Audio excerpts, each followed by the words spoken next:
I think, remember, if you remember my previous thoughts on the company and the opportunity, there was kind of like a two-part thesis to it. And that second part of the thesis is a reinvention of the business model, or a transformation, whatever you want to call it. And I just, to remind people who, if you haven't seen my materials, is that we're in that second part of it here, where it's less about, I see over the past couple of years, I see an overemphasis on like that legacy business. And it's just, there's no it matters. It's not that it doesn't matter, of course, but they're in the transformation stage here. And what could they transform into? You know what I mean? There's a lot of question marks about that, understandably so. But essentially, it becomes at this stage of that second part of the analysis, this transformation part, it becomes a bet on the management. You know, in particular, of course, Ryan fucking Cohen. You know what I'm saying? Ryan Cohen and his crew. And that's what folks are should be focused on, you know what I mean? And that's probably going to be an ongoing debate as to how people feel about him, whether he can successfully transform that business. And those are great discussions. And those are good discussions that need to be had. And so when I look at the situation, though, and I'm kind of going to be echoing some of the thoughts that I had previously, is that I feel like I see enough where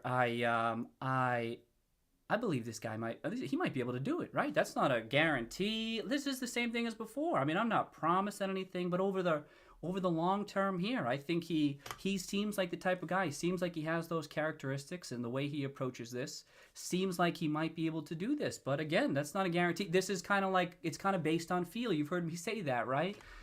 And so I have that feeling. I have this feeling, and I'm like, all right, let me reiterate some of these feelings that I have. But it remains to be seen, you know. And you should keep your eye on stuff too. Reserve the right to change your mind about stuff, just like I do. Don't follow anyone blindly. Nothing on this stream is advice. Hopefully, you all know that, right? This is the same thing.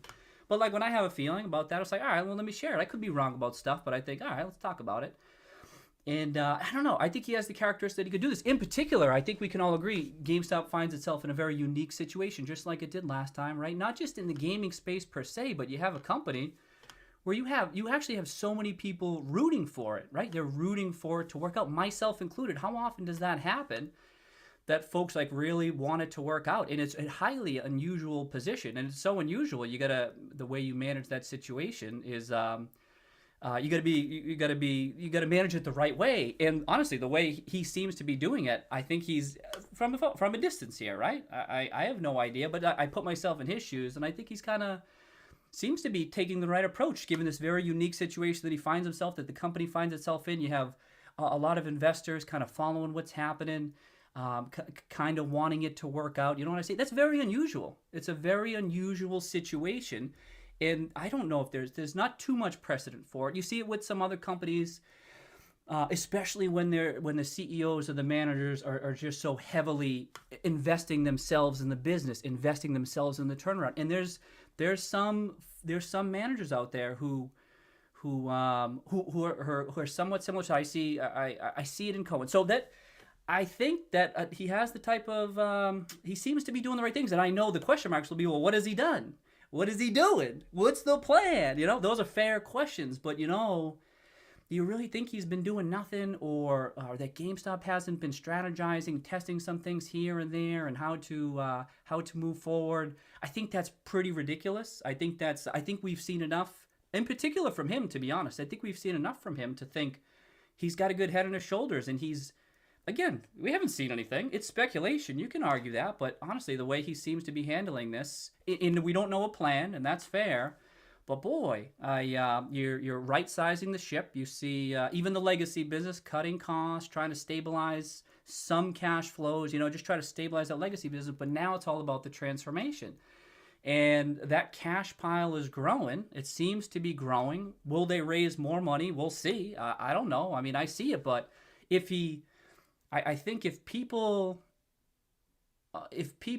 just change one factor, and that's that you don't think Ryan Cohen is a doofus, all right? If you don't think he's a doofus and he's not a fool, if you don't think that, and all of a suddenly they're sitting on billions of dollars in cash, right? And you actually think not only is he not a doofus, but he's extremely talented in that he has the capability to turn this around. Even if you don't agree with that, right? Even if you don't believe it, that's fine. If you just pause for a moment and think about that, I think it really changes your mindset, and that becomes the bet. That becomes the bet, and I don't know. It's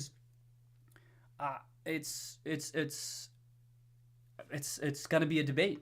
But as time passes, you'll see more. That's the thing. I think some people say, "Oh, a lot of time has passed. We ain't seen shit," and that's fair too. But again, I think because of the uniqueness of the situation, I think generally in this type of case, being quiet, working on stuff behind the scenes, and thinking about what you're gonna do, can be could be a good approach. That's not the end all be all, right? We'll see where it goes from there, but it's a good starting point. And I personally don't think 3 years is too long in this case. 5 years, 10 years, all right. Like if we all wait in 5 years, 10 years, and it's like, all right, we're gonna be going into the pet rock business. Come on, reserve the right to change your mind, just like I do. That's how you should approach this.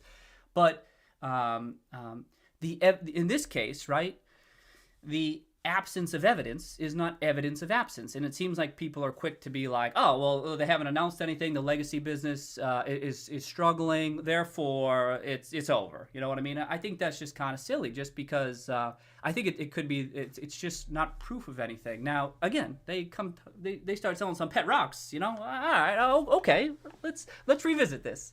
But right now, there's some uncertainty about it, and it becomes a bet on the management. And you'll see that this is a thing in financial markets. It's unusual that it's a public company, but if you're dealing with like a venture capital opportunity or a startup company, this is often how it works, where you may have an idea, or you might have a management team that you believe on, and that tends to be what you'll focus on. And do they seem like they have the right skill set to pull it off? That's the focus. I mean, that's what I mean. This is not unusual in financial markets generally.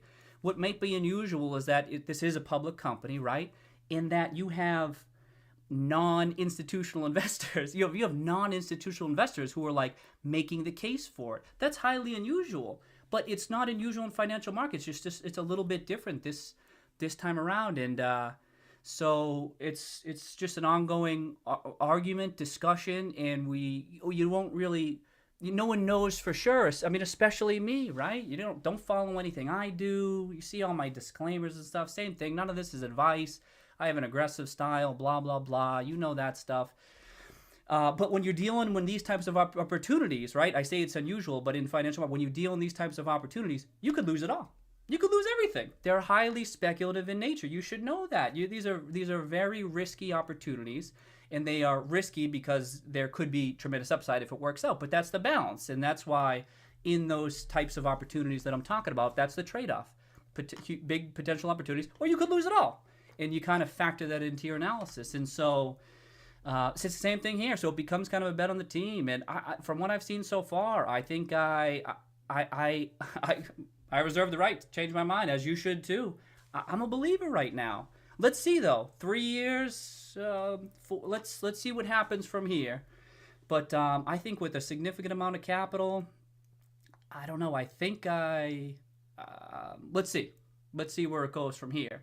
But that's kind of a reiteration of a lot of stuff I said in my last stream. There was two parts of the thesis. Then this part of the thesis, if you remember, I ascribed at the time. I'm like, well, we can't even discuss this. It was like the bottom of that Word document that I had. I was like, well, let's discuss this when it comes. Well, it came. That kind of first part worked out, and now it's a discussion about this other stuff. So, I mean, I'm probably, you know me, I'm rambling now at this point. I'm probably, let me pour that stuff. But that's, I'm just reminding y'all that, like that's gotta, let's see where it goes from here. But hold on, did I pour? All right, you can't pour it all.